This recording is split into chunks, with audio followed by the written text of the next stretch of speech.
বাংলাদেশের কোটি কোটি মানুষের জীবনে ঈদ নানাভাবে ধরা দেয়, তবে পেশাজীবী হিসেবে চিকিৎসকদের জীবনে ঈদের আনন্দ যেমন আছে, কিছু কষ্ট আছে, একটু অন্য রকমভাবে ঈদের আমেজ ধরা দেয়। এখন টিভির যে বিশেষ আয়োজন কয়েকদিন ব্যাপী সেবায় আনন্দ, আমাদের সঙ্গে যুক্ত হচ্ছেন অধ্যাপক doctor Mohammad Nazrul Islam, president Bangladesh renal association, একই সঙ্গে সাবেক chairman nephrology Bangladesh medical university. সঙ্গে আরও যুক্ত হচ্ছেন ডাক্তার ফেরদৌস জাহান, সহযোগী অধ্যাপক নেফ্রোলজি বিভাগ, একই বিশ্ববিদ্যালয় বাংলাদেশ মেডিকেল ইউনিভার্সিটি। সঙ্গে আরও আছেন অধ্যাপক ডাক্তার আবু সালে আহমেদ, বিভাগীয় প্রধান নেফ্রোলজি, ঢাকা মেডিকেল কলেজ হাসপাতাল। আপনাদের তিনজনকে স্বাগত জানাচ্ছি আমাদের ঈদের এই বিশেষ অনুষ্ঠানে। অনুষ্ঠানটি শুরুর আগে আপনাদের জানিয়ে দিতে চাই আমাদের অনুষ্ঠানটি সহযোগিতা করছে অ্যারিস্টো ফার্মা লিমিটেড। আমি শুরুতেই অধ্যাপক ডাক্তার মোহাম্মদ নজরুল ইসলাম, আপনি চিকিৎসকের পাশাপাশি একজন সাহিত্যিকও। সাহিত্যিকদের জীবনে অনেক কিছু অনেকভাবে ধরা দেয়। ঈদ আপনার কাছে, আপনার লেখায়, আপনার চিন্তায় কিভাবে ধরা দেয় একটু জানতে চাই। ধন্যবাদ শুভ। আসলে ঈদ দেখেন, আমাদের ছোটোবেলা থেকে আমরা ঈদটাকে অন্যভাবে নিতাম, যদিও এখনকার বাচ্চারা আর আমাদের সময়ের ঈদের ডিফারেন্স অনেক বেশি। তারপরেও আমরা ঈদটাকে আসলে ঈদের জামা কাপড় যেটা পাইতাম কখনো দেখাতাম না, যে ঈদ দেখালে যে চলে যাবে তো আমরা এই জামা কাপড় লুকিয়ে রাখতাম।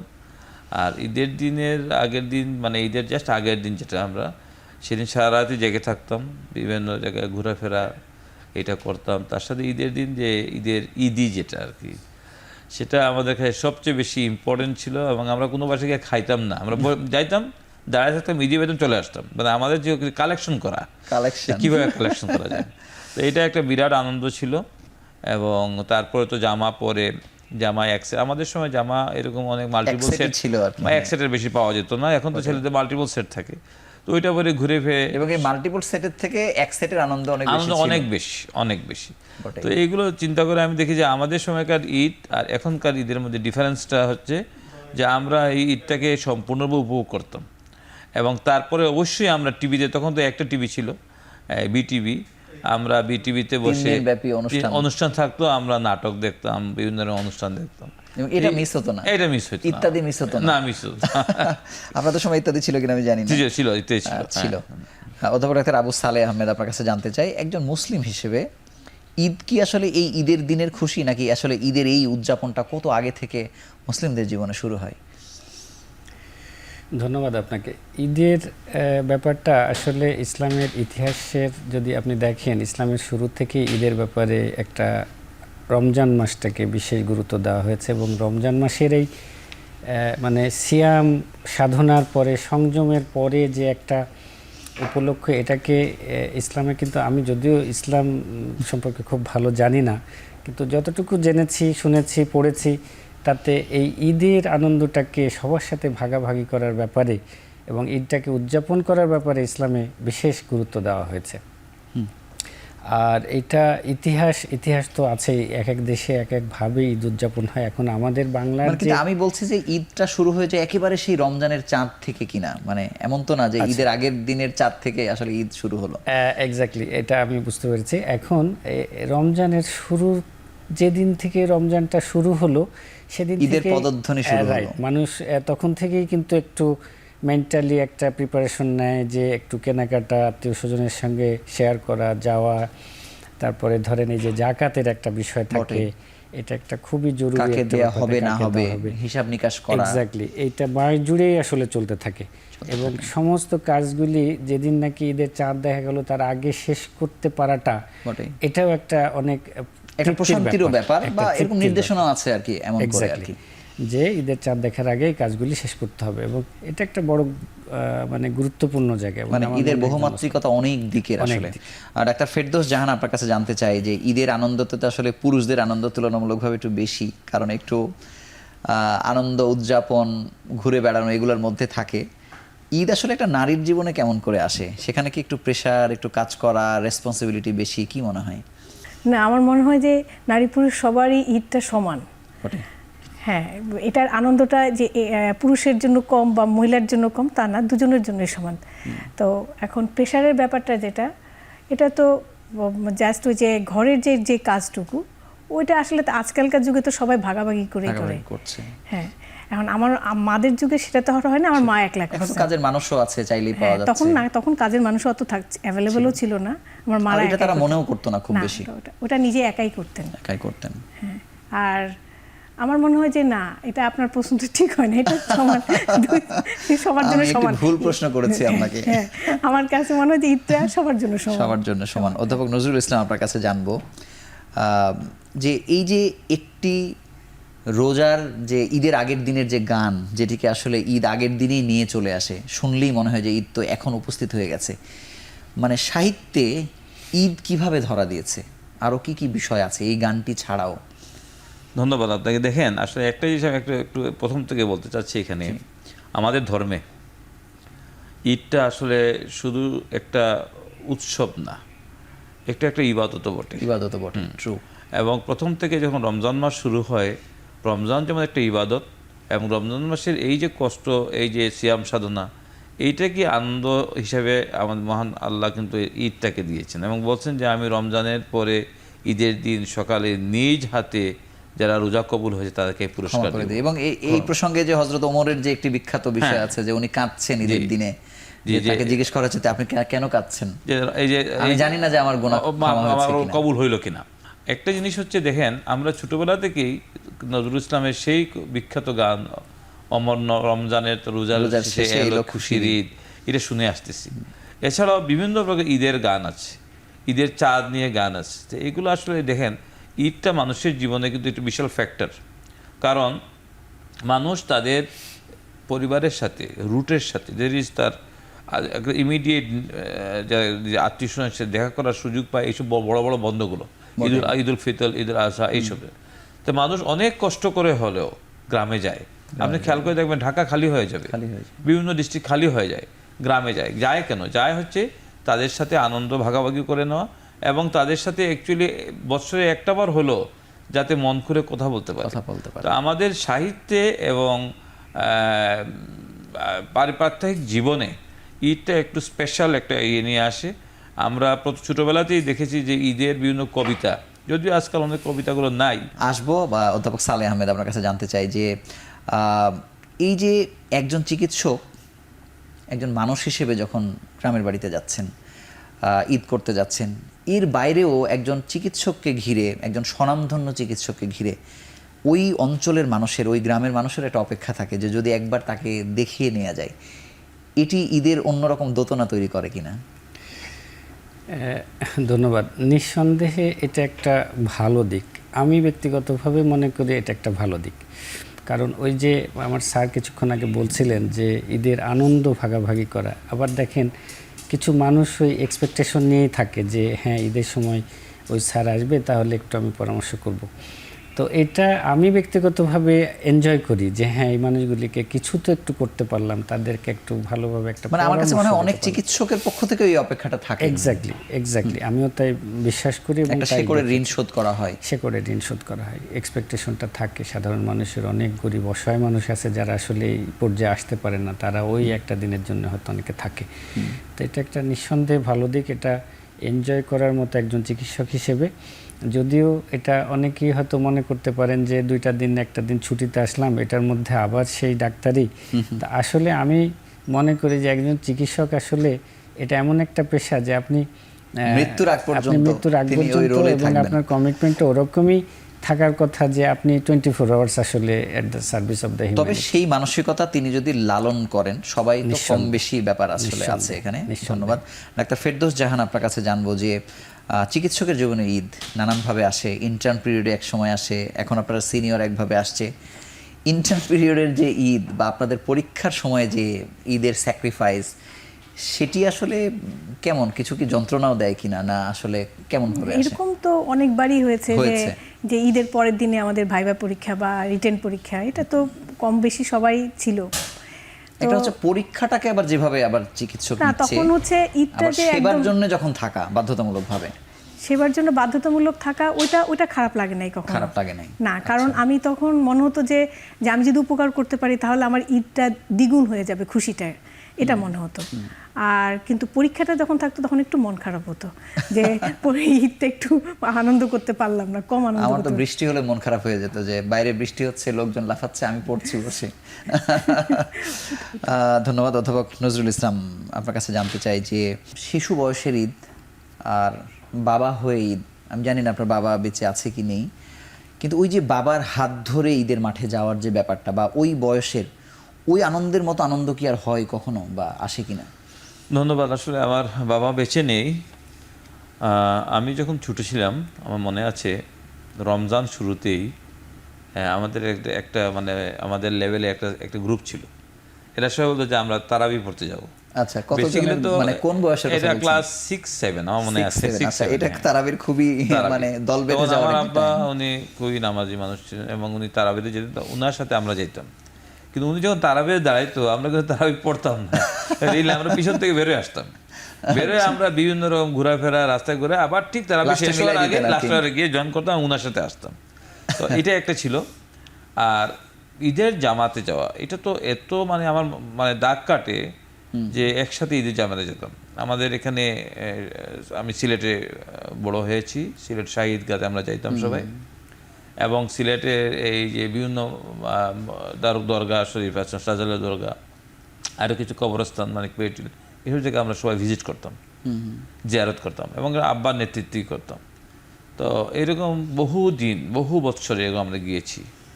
এখন উনি নাই, এই জন্য আসলে আমার ঈদের আনন্দটা অনেকখানি ম্লান। আমি আমার দেশে যাই না, কারণ এখানে আমার মাও নাই, বাবাও নাই। আমার ছেলে আমার সাথে যায়, আমরা ঢাকায় আইদার ঈদগাতে অথবা মসজিদে যেখানেই যাই আমার সাথে যায়। কিন্তু কেন জানি আমি আগের যে একটা যে আনন্দ বা আগের যে এই সম্মিলিত হয়ে যাওয়া, এখন তো মাইক্রো ফ্যামিলি, আগে আমরা সবাই যেতাম একসাথে, একদম খালাতো মামাতো একবার সবাই মিলে যেতাম। হ্যাঁ, একাকার হয়ে এখন তো মাইক্রো ফ্যামিলি, দুইজন যাই। তো ওইটা থেকে এখানে মনে হচ্ছে যে একটু ম্লান মনে হয়। তারপরেও বাবা ছেলে একসাথে যাই, আমি যথেষ্ট আনন্দ উপভোগ করি। আপনাকে অসংখ্য ধন্যবাদ।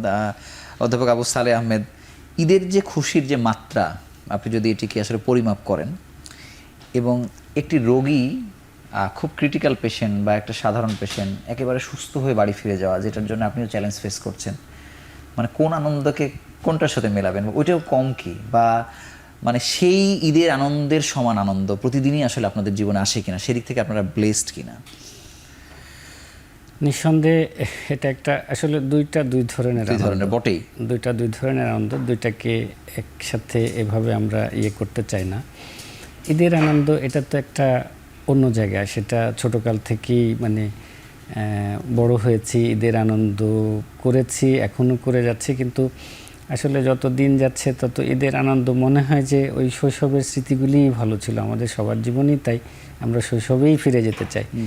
আর একটা ক্রিটিক্যাল রোগী ভালো হয়ে যাওয়ার পরের যে আনন্দটা, যে চ্যালেঞ্জ হিসেবে নিয়ে তারপরে মানুষটা যে সুস্থ হয়ে গেল, এইটা আসলে একটা ডিফারেন্ট একটা স্যাটিসফ্যাকশনের জায়গা, এটা সেলিব্রেশনের জায়গা না, মানে উৎসবের জায়গা না, ওটা আসলে একটা আত্মতৃপ্তির জায়গা।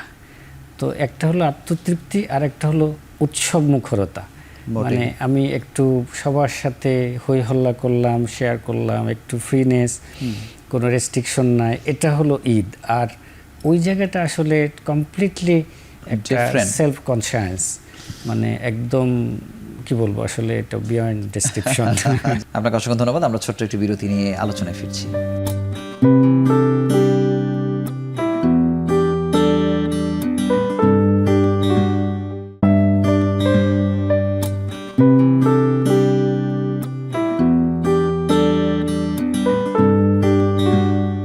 ডাক্তার ফেরদৌস জাহান, আপনার কাছে জানবো যে এই যে মেহেদি দেবার সংস্কৃতি একসময় ছেলেরাও দিত, আমাদেরও মনে আছে, স্যাররাও দিয়ে থাকবেন, আর আপনারা তো দিয়েই থাকেন, এবং দেয়ানোরও একটি কালচার থাকে যে আমরা সবাই মিলে, সব বোনেরা মিলে দিচ্ছে, মানে এই জায়গাতে আপনার রোল কি ছিল, এখনো কি রোলে আছেন আপনি?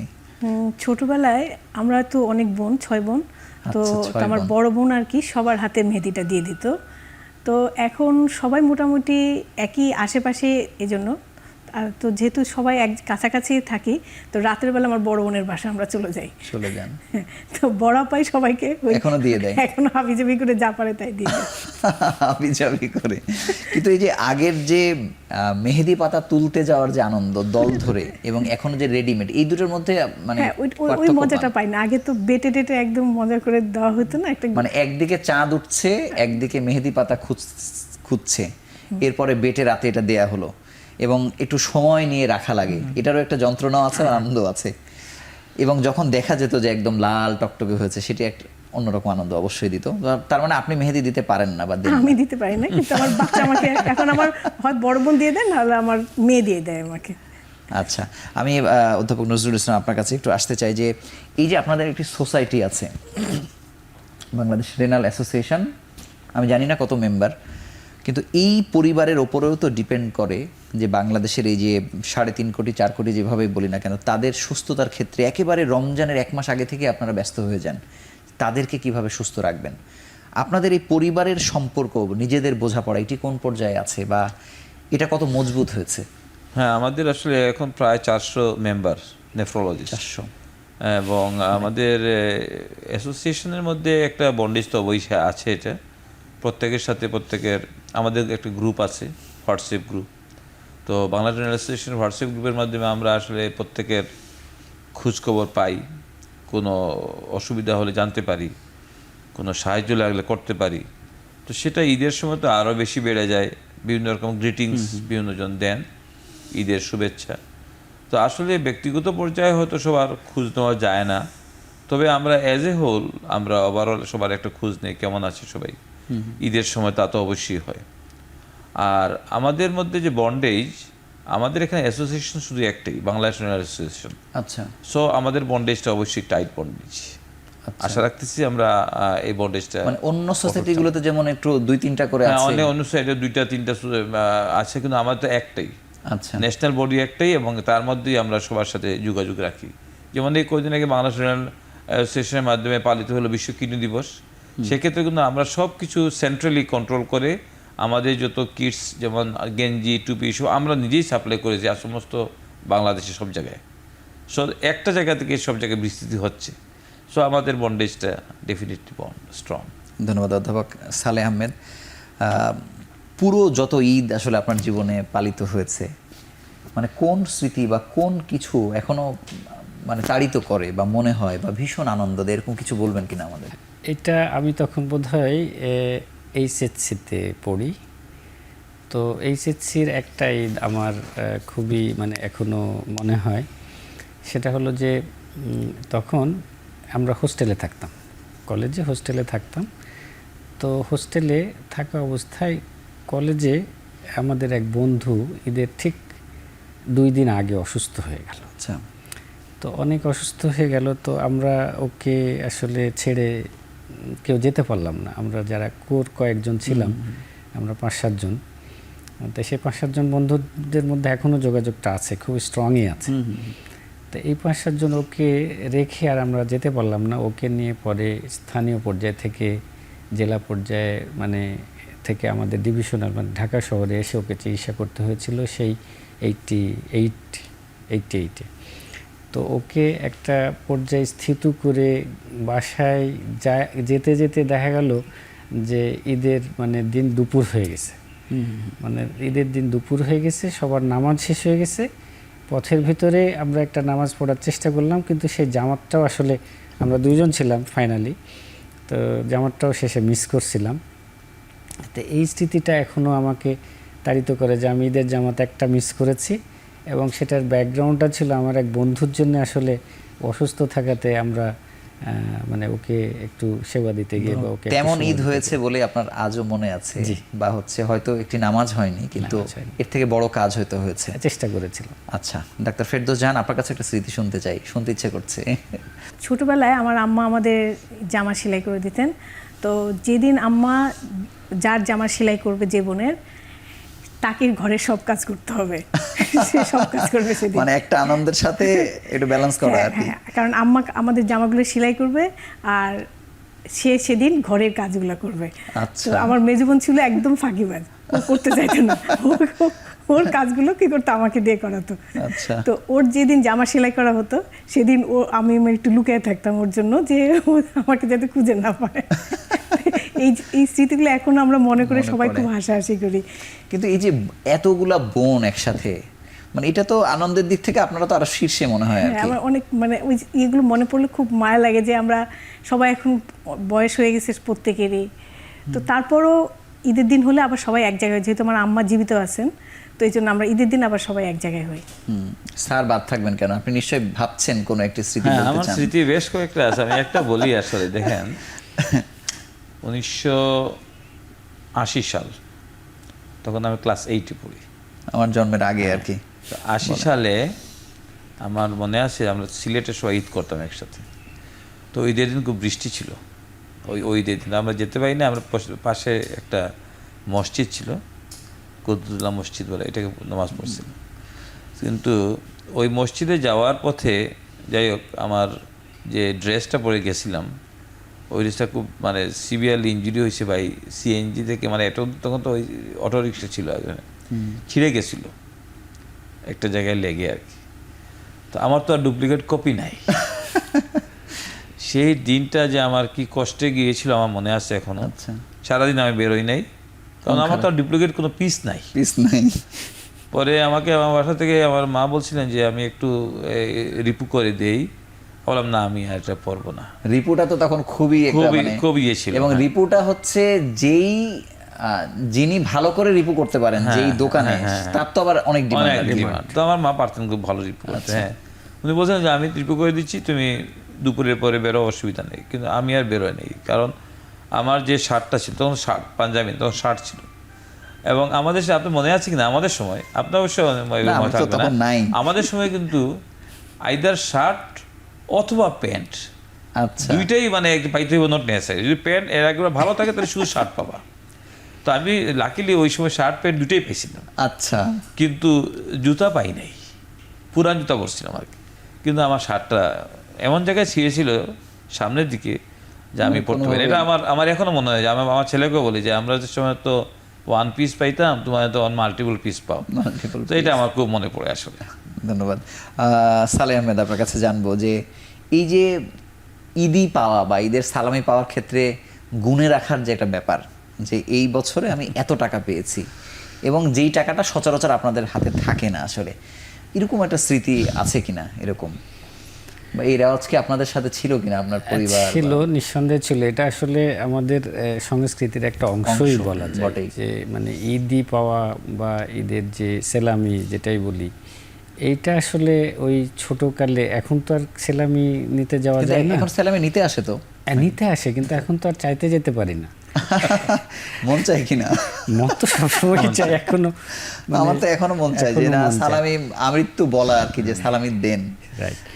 এখন সেটা ধরেন যে ওই সময় এটা হ্যাঁ গুণে রাখার ব্যাপার ছিল, এবং আমি যেটা করতাম সেটা হলো যে সেলামিটা পাওয়ার পরে গুণে এটাকে ভাগ করতাম, যে এটা পরবর্তী কয় মাস ধরে আমি এটা খরচ করব, এরকম একটা ব্যাপার ছিল। হ্যাঁ, এটা রেশনিং করতাম, যে কোরবানির ঈদে গিয়ে এই হিসাব করে এরকম করে একটা ব্যাপার ছিল। আমি একটা ওই যে ছোট তখন একটা ওই যে আমাদের মাটির ইয়ে থাকতো, তারপরে ব্যাংক থাকতো, তো ওরকম একটা ব্যাংকের মধ্যে সব গিয়ে রেখে দিতাম, তারপরে ওখান থেকে বের করে করে খরচ করতাম। এটা মনে পড়ে। এদিক থেকে ঈদি পাওয়ার ক্ষেত্রে কি নারীরা বেশি এগিয়ে কিনা? মানে তাদেরকে দেয় বেশি বা চাই বেশি? ওটা না, মানে সবাইকে তো সমানই দিত। ঈদের দিন তো সবারই সমান ছিল। ওই যে চকচক একটা 1 টাকার নোট করে, 1 টাকার নোটের আমলের কথা বলছেন? 1 টাকার নোটগুলো ওই যে বান্ডিল করে নিয়ে আসতো, ওগুলোই পাইতাম। তো মানে যে গুরুজনকে সালাম করার পর কেউ ওই যে আরেকটা ছিল আটা না যেটাকে বলতো, ওটার মধ্যে একটা পাখির ছবি ছিল। আচ্ছা, দোয়েল পাখির ছবি ছিল। তো ওরকমও পাইতাম। তো ওগুলো গুনতে গুনতে দেখতাম যে খুব বেশি না, খুব বেশি হলে 5 টাকা হয়েছে বা 5.5 টাকা হয়েছে। তো তখন ছিল আইসক্রিম ছিল বোধহয় 10 পয়সা, আর 10 পয়সা ছিল, আর ইয়েটা ছিল বেবি আইসক্রিম নামে একটা আইসক্রিম ছিল। ওই আইসক্রিমটা ছিল হচ্ছে 25 পয়সা, আর চকবার ছিল 3 টাকা। তো আমরা হিসাব করতাম, ওইটা দিয়ে একটা চকবার কিনতাম ঈদের দিন। তো একটা চকবার কিনে আমরা ওই যে 5 বছর ছাড়া তো অন্য সময় চকবার খাওয়ার কোনো প্রশ্নই নাই, প্রশ্ন উঠে না। 3 টাকা তো ওটার দাম অনেক। তো তো ওই জন্য তখন আমরা হচ্ছে একটা চকবার কিনে সবাই মিলে খাইতাম। আচ্ছা, এটা খুব ইন্টারেস্টিং। তবে আরেকটি বিষয় যে ঈদের অনেক এলাকাতে আমরা দেখি যে মেলা হয় ঈদকে ঘিরে, বা সেখানে অনেক পাওয়া যায়, যেটা আসলে আমরা হিন্দুদের রথযাত্রার ক্ষেত্রে আসলে দেখে থাকি। এরকম কোনো মেলা পেয়েছেন কিনা? গ্রামে এরকম মেলা হতো যে আপনারা যাচ্ছেন, আমি আসলে কিছু তো কিনছেন? ওরকম মানে ইয়েতে কাটাই নাই, আমি কাটাই। মানে আবার চাকরির থ্রুতে আমার শহরে কাটাইতে হয়েছে। আচ্ছা, শহরে কাটিয়েছেন। হ্যাঁ, তো ওরকম ঈদের মেলা খুব একটা আমি দেখি না। আপনি পাননি? রথের মেলাটা আমি রথের পাইছি। মেলা দেখেছেন আর হ্যাঁ। কি। কি বলতে চান আপনি? আসলে দেখেন, ঈদ এমন একটা ভাস্ট জিনিস, প্রত্যেকটা জিনিসই বলার মতো। বলার মতো। যেমন আপনি বললেন যে ডাক্তারের বা চিকিৎসকের জীবনে ঈদ, চিকিৎসকের জীবনে প্রতিটা মুহূর্তেই কিন্তু আমরা বিজি থাকি। যেমন আমি ব্যক্তিগত ঈদের দিন আমার এই বিএমইউ এসে রাউন্ড দিই, এই বিগত অনেক বছর ধরে। কারণ আমি একটা জিনিস খেয়াল করি যে আমি তো ভালোই চলতেছি, বা যে রোগী অসুস্থ সে কেমনে আসছে, এবং আমার বাসার পাশেই যেহেতু হাসপাতালটা, আমি আসি। এবং এটা তো একটা সাধারণ মানুষও যদি রোগীর কাছে যায়, এবং তার রোগীরা জন্য যত বরকতপূর্ণ। এবং রোগীরা কিন্তু অসম্ভব অবাক হয়, এবং হয়। অবাক দোয়াও বটে যে স্যার আসছেন, দেখলাম। আমাদের দেখেন, আমাদের জীবনের ঈদের যে কয়েকটা সেগমেন্ট, এর মধ্যে একটা হচ্ছে কি, আমি আমার পরিবারে, আমি বাবা, আমি একজনের স্বামী। 2 নম্বর হচ্ছে কি আমার যে ফ্যামিলি, তাদের আমার ভাই বোনদের, আমি ভাই, তাদের একটা দায়িত্ব আছে। তারপরে আমি একজন চিকিৎসকের সেবা দায়িত্বের ব্যাপার আছে, সমাজের কিছু দায়বদ্ধতা আছে। সব কিছু মিলে আমি মনে করি একজন চিকিৎসক অন্যদের চেয়ে একটু ডিফারেন্টলি ঈদ করেন। অনেক ক্ষেত্রে এমন হয়েছে, আমার মনে আছে অনেক ঈদে আমি একবার আমি 1996-এর কথা বলছি, তখন আমি প্রফেসর হারুন রশিদ স্যারের সাথে সিএশিপ করতাম। আচ্ছা। এবং আমার মনে আছে পুরোটা সময় আমাকে দায়িত্ব পালন করতো। তখন ছিল পিজি হাসপাতালের নাম, জি। IPGMR। তখন পেজার দেওয়া সিস্টেম করলো যে যারা সিএ তাদের পেজার থাকবে। তখন আমি এই পিজি হসপিটালের এখানে থাকতাম একটা রুমে। আমি বাইতুল মোকাররমে নামাজ পড়তে আসছিলাম। আমার পুরো মনে আছে যে 1 রাকাত নামাজ পড়ার সাথে সাথে পেজার বেজে উঠছে। আমি কোনোভাবে নামাজ শেষ করে পেজার দেখে দিলাম যে আমার ইমার্জেন্সিতে কল আসছে, রুগী খারাপ। আমি দোয়াটা শেষ না করে চলে গেছেন যে আমার রুগীটা খারাপ। এটা আমার এখনো মনে পড়ে। যদিও আজকাল ওই পেজার সিস্টেম নাই, আমি আজকালকার চিকিৎসকরা কে কি সেটা বলবো না। তবে আমাদের সময় এই জিনিসগুলো, যে সিনসিয়ারিটি, এখনো সিনসিয়ারিটি আছে, বাট এই যে সিএশিপের সিনসিয়ারিটি অসম্ভব ছিল। এই জিনিসটা আমার এখনো মজা পেয়ে যাবে। আমার স্টুডেন্টকে বলি যে আমাদের সময় আমি নামাজ 1 রাকাত 2 রাকাত পরে দোয়া না করে এসে পেশেন্ট রিসিভ করতে হয়েছে, কেন এই পেশেন্টটা খারাপ ছিল। অধ্যাপক আবু সালেহ আহমেদ, আপনার কাছে জানবো যে এই আমরা ঈদকে যেভাবে আসলে দেখি, ঈদটা তো শুরু হয় অনেক আগে থেকে। অনেক সময় বলা হয় যে যখন ওই লাইলাতুল বরাতের কথা বলি, তখন থেকেও তো আসলে ঈদের প্রতিধ্বনি আসলে শুরু হয়। ঈদ আসলে যে কারণে আসে, মানে সেই কারণগুলো আপনার কাছে কি মনে হয়? মানে কোন কারণগুলোর কারণে আসলে ঈদ পর্যন্ত আমাদের আসতে হয়? ঈদের উদ্দেশ্য আসলে কি? ঈদের উদ্দেশ্য আমার কাছে যেটা মনে হয় যে এটা কি আসলেই শুধু একটা ধর্মীয় আচার, নাকি আরও অনেক কিছু। তো আমার কাছে মনে হয় যে দেখবেন খেয়াল করে যে ঈদের অনুষ্ঠানাদি, ঈদের মানে উৎসব পালনের ধরন এবং প্রক্রিয়া কিন্তু এটা সমাজ এবং গোত্র এবং দেশভেদে আলাদা আলাদা। তো আমার দেশের যেটা সংস্কৃতি, সেটা আমি অবশ্যই এই সংস্কৃতির ধারক বাহক হিসেবে আমার ছোটকাল থেকে আমি যেভাবে দেখেছি, আমি সেটার মধ্যেই বড় হয়েছি এবং এখনও সেই কৃষ্টি কালচারগুলি আমি পালন করি। তো এইটাকে আসলে যদি আপনি অন্য কোনো একটা দেশে যান, দেখবেন যে তাদের ঈদ উদযাপনের ধরনটা কিন্তু আলাদা। মিডিল এশিয়ায় যান, সেখানে ধরন আলাদা। একটা কেমন একটা উৎসবের একটা আমেজ তৈরি হয়ে যায় গোটা দেশে। যে জায়গাটা, মানে মূল জায়গাটা কিন্তু সব এক।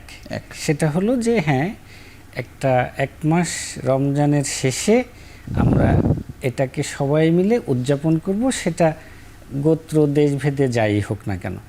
তো আমাদের দেশেও তো আসলে ছোট একটু দেশ, তারপরেও আমি দেখি যে আমাদের অঞ্চল ভেদে কিন্তু ঈদের বৈচিত্রতা আছে, উৎসবের এই যে কিছুটা ভ্যারিয়েশন আছে। তো আমি বলতে চাই যে ঈদ যেভাবেই হোক মানুষের জীবনে, মুসলিমদের জীবনে এটা একটা গুরুত্বপূর্ণ, শুধু মানে অংশ বলবো না, এটা একটা ইবাদত, এবং এটা একটা মানুষ তার জীবদ্দশায় এটা আসলে উল্লেখ করার মতো, উদযাপন করার মতো এবং কি বলবো যে পালন করার মতো একটা বিষয়। আপনাকে অসংখ্য ধন্যবাদ। আমরা আরও একটি ছোট্ট বিরতি নিয়ে আলোচনায় ফিরছি।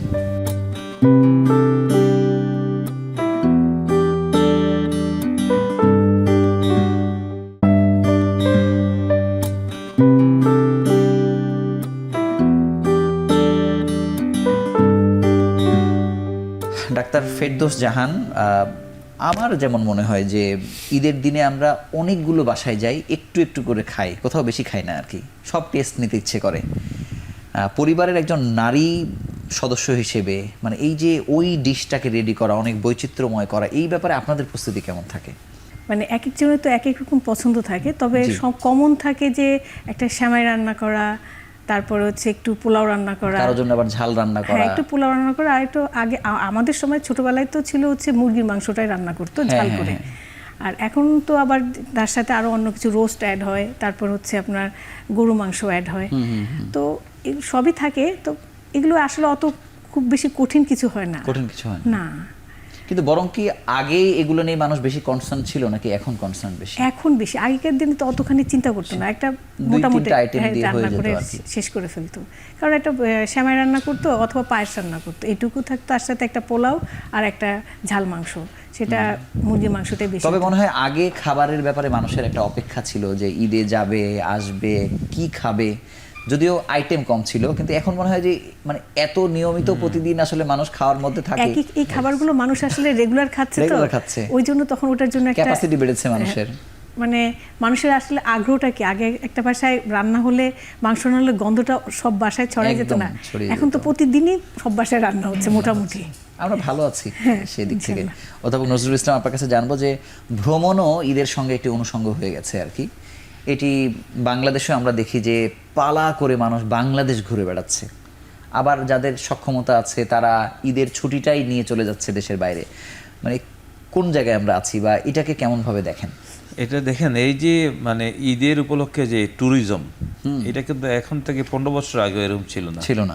ইদানিং কিন্তু মানুষের মধ্যে এটা আমি এটাকে ভালোভাবে দেখি। কারণ সারা বছর কষ্ট করে একটা লোক, সে গ্রামের বাড়ি যাও অথবা এই দেশের মধ্যে যে কক্সবাজার, মানে উপচে পড়া ভিড়, কোন রকম সিট পাওয়া যায় না, বা অনেকে একটু দেশের বাইরে যায়।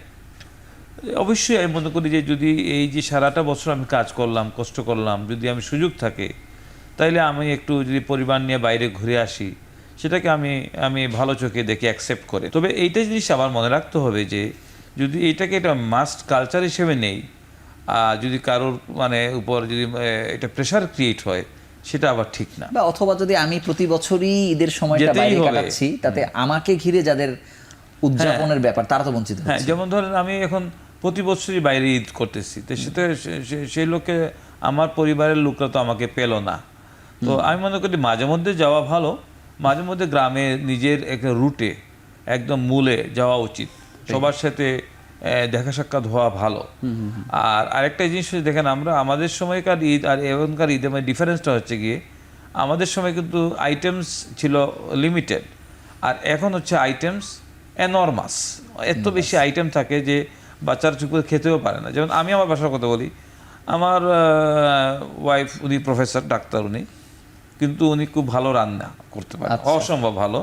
সেই জন্য মানে আমিও আমি নিজে কিছু আইটেম বলে যে আমি যদি এটা রান্না করো স্পেশাল, সে স্বপ্রণোদিত হয়ে করে এটা, এবং আমরা খুব এটা এনজয় করি।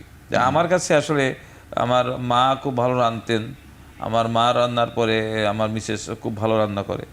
তো আইটেম এখন বেশি খাই, তখন ছিল কম ছিল। তো এগুলো আমার ঠিক মনে পড়ে, আমি কম্পেয়ার করি এগুলো। ধন্যবাদ। অধ্যাপক সালেহ আহমেদ, খাবার প্রসঙ্গে আপনার কোনো কথা শুনিনি। আসলে আপনার সাথে আমি একমত। আমারও উপলব্ধিটা এমনই যে আসলে ঈদের দিনে আগে তো আমাদের সক্ষমতা কম ছিল, মানুষ পারচেজিং ক্যাপাসিটি কম ছিল, তো মানুষ ঈদের দিনে অল্প কিছু আইটেম দিয়েই আসলে এটা হতো। কিন্তু এখন আসলে এই ঘর ভর্তি আইটেম, এবং আমার কিছু ব্যক্তিগত অবজারভেশনও আছে, মানে খাবার কিছু নষ্ট হয় অনেক, এবং কিন্তু রমজানে খুব বেশি দেখছি আমরা, বেশি নষ্ট হয়, এবং ঈদের সময় আমি দেখেছি বেশি খাবার নষ্ট হয়। তা আসলে এটা আমি কিভাবে এটাকে ম্যানেজ করা যাবে আমি জানি না। তবে বাসায় আসলে গেস্টটা তো আসবে, এটা তো একটা মজা, এটা তো আনন্দের ব্যাপার। কিন্তু এটাও ঠিক যে আমাদের পারসেপশনটা এরকম থাকে যে একটা গেস্ট আসলো, আচ্ছা ওই বাসায় তো এটা খেয়ে আসছে, তাহলে এটা আর এখানে খাবো না, এখানে তোর এখানে নতুন কি আছে এটা দে, এটা খাই। তো এই নতুন কি করতে গিয়ে আসলে আইটেমগুলিকে অনেক বেশি বেড়ে যায় এবং তাতে দেখা যায় যে অনেকগুলি আইটেম থাকা সত্ত্বেও সবাই সব আইটেম পছন্দ করে না, আবার কোথায় কার কম হয়ে যাবে সেই চিন্তা করে দেখা গেল যে একটু বেশি করে রান্না করা হয়, তখন দেখা গেল যে মধুর বিড়ম্বনা। হ্যাঁ, তবে আমার কাছে একটি বিষয়, এবার যে রমজান আমরা পার করে আসলাম, মনে হচ্ছিল যে আমরা 5 স্টার বলি বা বিভিন্ন পার্টির যে আয়োজনগুলো বলি, যদি এমনও বলে দেয়া হতো যে আপনারা যে আইটেম খাবেন না আগেই আপনারা অমুক জায়গাতে তুলে রাখুন, সেটি আপনি চাইলেই কিন্তু ইফতারের পরপর মানুষকে দেয়া যায়। ব্যাপকভাবে আসলে খাবার নষ্ট হয়। যারা আয়োজন করে তারা তো চান যেন কোনো কমতি না থাকে, কিন্তু ওই সময় মানুষ কতটুকু পারে। ধন্যবাদ ডাক্তার ফেরদৌস জাহান। আপনার কাছে জানতে চাই যে আপনি দেখবেন যে পুরুষদের মধ্যে কোলাকুলি একটা অন্যতম অনুষঙ্গ, এবং এটার মধ্যে এমনি এমনি বলা হয়নি, এটার মধ্যে একটা হৃদ্যতাও আসলে কাজ করে। নারীদের এই গল্পগুলো তো আমরা পুরুষ হিসেবে জানি না, কিন্তু এই যে ঈদের মাঠে আপনাদের যাওয়া বা আপনাদের একত্রিত হওয়া, আপনাদের কাছাকাছি আসা, এটি কেমন, বা এটি কেমন আনন্দ দেয়, বা এটা আছে কিনা আসলে আপনাদের মধ্যে, নারীদের মধ্যে বিশেষ করে? আমার ছোটবেলায় ছিল না, কিন্তু এখন আমি বড় হয়ে দেখি যে বিভিন্ন মসজিদগুলোতে বা বিভিন্ন ঈদগাহগুলোতে মেয়েরাও যায়। এখন তো আমরা কিয়ামুল লাইলের নামাজ পড়তে গিয়েও রাতে দেখছি যে নারীরা চলে যাচ্ছে রাতের বেলায়। তো আমার কাছে ওটা ভালোই লাগে, খারাপ লাগে না। এবং আমার কাছে মনে হয় ওটাতে গেলে অনেক সময় অনেকের সাথে কথা বললে জ্ঞানের কিছুটা এক্সচেঞ্জ হয়। আচ্ছা, আমার কাছে এই জিনিসটা আমার কাছে মনে হয়েছে। আর এই ঈদের দিনের যে কোলাকুলির ব্যাপারটা মেয়েদের, ওটাতে আমার মনে হয় যে একটা হাক করাটা আসলে অনেকটা অন্য দোতনা তৈরি করে, অবশ্যই একটা হৃদ্যতা তৈরি করে দুজনের মধ্যে। কোলাকুলির প্রসঙ্গে আমি স্যারের কাছে একটু জানতে চাই যে আমরা এখন একটু দেখি যে কোভিড পরবর্তী সময়ে মানে কোথায় জানি একটু হারিয়ে গেছে, একটু ভয় বা একটু কাজ করে, এটা যেহেতু কালচার তৈরি হয়েছে নতুন করে। কিন্তু এমন তো গ্রামাঞ্চলে আপনার দেখবার কথা যে বছরে হয়তো কোনো একটা টানাপোড়েন ছিল, ঝগড়াঝাটি মারামারি হয়েছে, ওই ঈদের দিনের অপেক্ষায় থাকে যে তার সাথে একটু কোলাকুলি করে একটু মিলিয়ে নেওয়ার ব্যাপার। এটা তো অনেক সুন্দর আসলে। এটা আসলে তো ঠিক আছে কিনা এটা এখনো আছে। আমি মনে করি যে আপনি নজরুল ইসলাম সেই গানটা শুনছেন, আজ ভুলে যা তোর দুশ্মন, আপনি গেয়ে দিলে বেশি ভালো হয় স্যার, বুঝছেন? তো এগুলো আসলে ঠিক।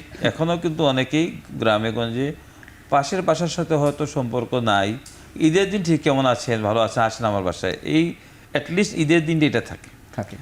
আর একটা প্রশ্ন এখানে ডক্টর ফেরদৌস জাহান যিনি বললেন যে মেয়েরা ঈদের জামাতে বা এটা বিশ্বের সব জায়গায় যায়, কিন্তু যদি আপনি ধর্মীয় দৃষ্টিকোণ থেকে দেখেন, হযরত সাল্লাল্লাহু আলাইহি ওয়াসাল্লামকে আয়েশা রাদিয়াল্লাহু বলেন যে আমরা ঈদের জামাতে যাব কিনা বা আমরা মসজিদে যাব কিনা, উনি উত্তরে বলছিলেন যে মেয়েদের জন্য উত্তম জায়গা হচ্ছে বাসায়, এবং বাসার মধ্যে সবচেয়ে নির্জন জায়গা ডিপ এরিয়াতে নামাজ পড়তে। তবে না গেলে কোনো সমস্যা নাই, নিরুৎসাহিত করেন নাই। কিন্তু উনি প্রথম যেটা বলছেন যে বাসার মধ্যে তোমাদের জন্য সুবিধা, বাসার মধ্যে সবচেয়ে ডিপেস্ট নীরব স্থানে তোমরা ইবাদত করো, তোমরা যেতে চাও তাই যেতে পারো, মানে নিরুৎসাহিত করে। সেই জন্যই মানুষ এখন যেমন আমি ক্যানাডাতে দেখছি প্রচুর পরিমাণে বাঙালি যেখানে আপনার এই নামাজ পড়তেছে। তো এটা আমার খুব ভালো লাগে অ্যাকচুয়ালি। অ্যাটলিস্ট ওইখানে ওই ফ্যামিলির একজন ছেলে মেয়ে বা ওনার মিসেস, ওনার সাথে কথা হয়, তো এতে করে সবার সাথে একটা হৃদ্যতা হয়। স্যার আমি এখানে একটু জানতে চাই যে বাইরের প্রসঙ্গ আপনি এসছেন, আমেরিকা বা কানাডা, ইংল্যান্ড, যে যাই বলি না কেন, ওইখানে বাংলাদেশে এই যে মানুষের যে সম্পর্ক বা বাংলাদেশিদের মধ্যে আর কি, সেই সম্পর্কটা অনেক বেশি জোরালো হয়ে যায় বাইরে গিয়ে কিনা, বা সেখানে ঈদটা কেমন হয়? একদম ঠিক, এখানে অনেক জোরালো হয়। কারণ হচ্ছে যেখানে মাইনরিটি সেখানে বন্ডেজটা বেশি আর কি। যেমন এবং আমরা ইসলাম মানার ক্ষেত্রে দেখি যে তারা অনেক অ্যাডভান্স এবং অনেক বিশুদ্ধ মতগুলো তারাই চর্চা করছেন, জানছেন। এক্স্যাক্টলি। আমি যেমন আজকে 3 বছর আগে আমি একটা কনফারেন্সে, তখন ঈদের দিন পড়ে গেছিল কনফারেন্সটা, তো আমি একটু ফ্যামিলি হয়ে গেছিলাম যে ঈদও করবো, কনফারেন্সও করবো। তো এটা সুইজারল্যান্ডে, সুইজারল্যান্ডে আসলে বাংলাদেশি কম, তো সেখানে আমি একটা ঈদের জামাতে গেলাম, আমরা 55 জন ছিলাম। বাট ওরা আমার সাথে এমনভাবে পরিচিত হলো মনে অনেক দিন থেকে চিনি, কারণ ওই যে মাইনরিটি এখানে লোক কম, তো আসলে বাইরে গেলে বন্ডেজটা অনেক বেশি হয়। এবং আপনি খেয়াল করে দেখবেন আমেরিকাতে এমনি সময়ও আপনি যদি ঈদও বাদ দেন, একটা লোককে বাঙালির মতো দেখলে মনে হলে তো মনে হয় যে কোথায় জানি একটু টান খাচ্ছি। তারা উইকেন্ডে তারা সবার সাথে আপনার একটু হৃদ্যতাপূর্ণ একটা একটা অনুষ্ঠান করতেছে, বাসায় খাওয়াচ্ছে, নাইলে বিচে চলে যাচ্ছে, বারবিকিউ করতেছে, এটা কিন্তু বাইরে খুব চল আছে। তো আমাদের দেশে আসলে ওইরকম আমরা করতে পারি না। সেটার কারণ হচ্ছে আমাদের তো অ্যাকচুয়ালি কাজকর্ম সব ঠিক মতো, এবং উইকেন্ড ওইভাবে নাই আসলে, ডাক্তারদের তো উইকেন্ড নাই আসলে, সো দ্যাট আমরা আসলে ওইভাবে পারি না। তবে হ্যাঁ, বাংলাদেশের আমি মনে করি বাংলাদেশের মতো এত কালারফুল রমজান, এত কালারফুল ঈদ বিশ্বের কোথাও নেই। কারণ আমি সৌদি আরবে দেখেছি, সৌদি আরবে আমি ঈদ করেছি, ইফতারির আইটেম থেকে শুরু করেন, সেখান থেকে বৈচিত্র্যতা শুরু। বাংলাদেশের মতো এত কালারফুল রমাদান এন্ড ঈদ আমি বিশ্বের সব জায়গায় দেখছি, এত সুন্দর কোথাও নেই। আপনাকে অসংখ্য ধন্যবাদ। আমরা শেষ বিরতি নিয়ে আবার আলোচনায় ফিরছি।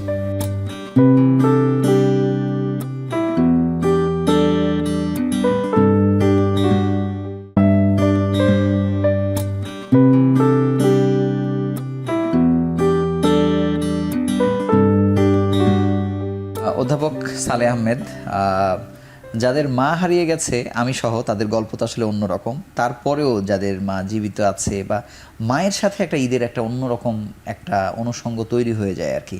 মায়ের রেডি করে দেয়া, বা যেমন আমার মা বলতেন যে তুমি এক দিক দিয়ে যাবে, অন্য দিক দিয়ে আসবে, মানে এটা আমার এখনো মনে আছে, মনে পড়ে আর কি। মায়ের সাথে ঈদের আনন্দটা কেমন, বা আপনার স্মৃতি জানতে চাই। আসলে কিছুটা হয়তো ইমোশনাল হয়ে যাব, কারণ আমার মা আছেন আলহামদুলিল্লাহ, এখন আম্মা বেঁচে আছেন, তো আব্বা নাই। তো আব্বা যখন বেঁচে ছিলেন তখনকার স্মৃতিগুলি একটু ডিফারেন্ট ছিল, যে আব্বার কাছ থেকে ঈদি সিলামি নিয়ে হাতে দিয়ে দেওয়া, এই কাজটা মা করতেন। আচ্ছা। আব্বার কাছ থেকে সালাম দিলেও আব্বা দেখা গেল যে সরাসরি আমাদেরকে না দিয়ে মাকে দিয়ে মায়ের মাধ্যমে দিতেন। এটা একটা ছিল। আব্বা মারা যাওয়ার পরে তো মায়ের সাথে আসলে এটা যে সন্তানের ঈদের যে ব্যাপারটা বলছেন, এটা আসলে শেষ করতে পারবো না। অনেক স্মৃতি আছে। প্রতিটা ঈদই আমার কাছে মনে হয় যে না, মায়ের সাথে থাকবো, মায়ের সাথে কাটাবো। এখনো মা খেয়েছি কিনা, কি খেলাম, কখন খেলাম, খাইনি কেন, কি এত ব্যস্ততা, এইভাবে মা এখনো শাসন করছেন। তুমি এখনো সময় চলে গেল, দুপুরের খাবার কখন খায় মানুষ, এই টাইপের এখনো সে শাসন করেন।